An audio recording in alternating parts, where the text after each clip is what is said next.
Hello mga kasabong, ito yung ating mga patubo sa ating 5 times.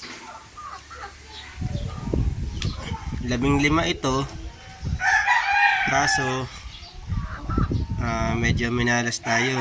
Nadali tayo ng bulutong at sipon kasi hindi na tayo nagbauna. At saka nakain ng daga, isang gabi, 3 daga agad. So sa 15, 3 lang ang natira. Yung isa pa natin dito, ito yung may pinakamagandang kasa. Medyo malabo yung kabilang mata. O nabulag yan na yata dahil sa bulutong. Yan, medyo may parang takip yung mata niya. Mga anak na lahat ng ating 5 times.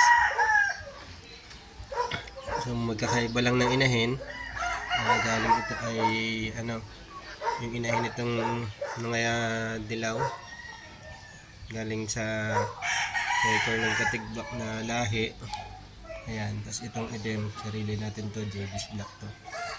Pero ang broodcock nito, yung ating white leg na red wine na kulay kelso, 5 times. Ayan. So ngayon lang ulit kami nakapag-vlog. Ayan, this is for breeding purposes lang. Ayan. So sana makalusot itong mga to para may bago tayong alaga.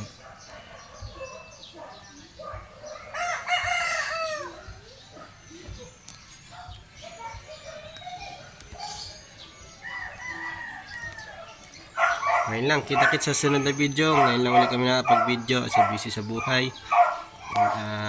Ayan, sana magustuhan nyo itong pinapakita namin sa inyo.